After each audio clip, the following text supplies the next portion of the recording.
The region's housing boom has arrived in Worcester, with ambitious development plans promising to transform the city. But as Stephanie Lydon reports, some say Worcester is losing an architecturally significant link to its past in the process. At Worcester City Hall, these are heady days. People are seeing that Worcester's a good investment. We're getting people from around the country coming in and looking at development opportunities. That didn't happen 10, 15 years ago.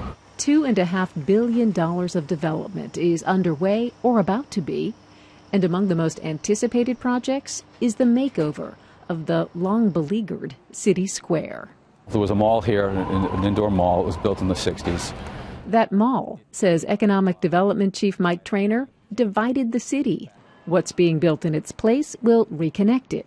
Luxury apartments, restaurants, and businesses, the infrastructure he promises of a vibrant urban neighborhood. This is not just a flash in the pan. This is real. This is a real change. But it comes with a price. The demolition of what many consider to be one of Worcester's most historically significant buildings, Notre Dame Church. Situated at one end of City Square, it was built nearly a century ago by French-Canadian immigrants. It sends a message to all immigrants in the city of Worcester here that, that they don't really matter. Mauro Di Pasquale is advocating for the preservation of Notre Dame and the church his family helped build generations ago, Our Lady of Mount Carmel. It's closed, and he fears that, like Notre Dame, it too will end up in the hands of a private owner. When Notre Dame comes down, an apartment building is expected to replace it. You can find those buildings anywhere, and you do. Buildings that are being built. They're built right now. The new developments, what you see. Go into Westboro, go down Route 9 into Boston. You see many, many buildings. They all look the same. And there's no historical connection.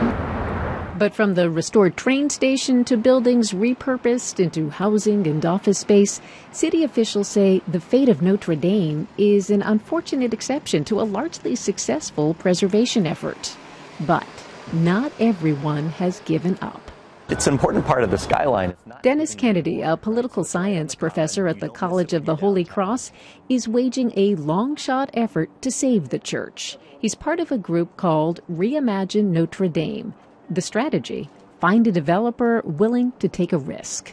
Maybe it would cost a little bit of money up front, but it would be sort of marquee development that would attract people to the city, as opposed to saying, well, you're squeezed out of Boston, come live here.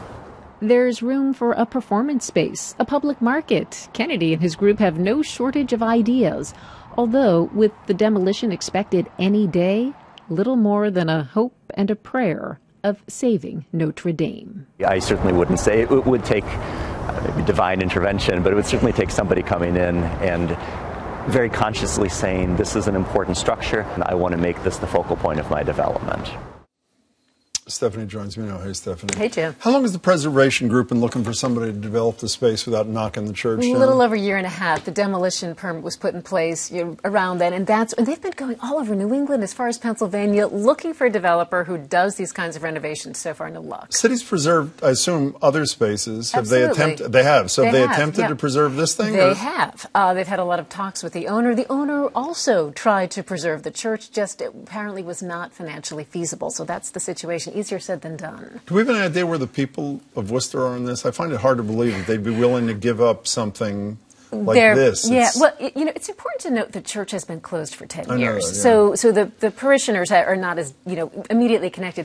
But they're I certainly... don't mean just the parishioners, Yes. I mean the larger community. Well, obviously the preservation folks, Well, this Reimagine Notre Dame group. But yes, there have been public hearings. And the clock is obviously ticking. What's the timetable? Assuming they don't find somebody, when does this get demolished? Right, any time. Because the demolition permit is active. It expires in the middle of April. So it has to get done before then, or else there's another extension. So it could be any day. Great story. Thank you. Good to see you, You're Stephanie welcome. Good to Lydon. see you. Appreciate it.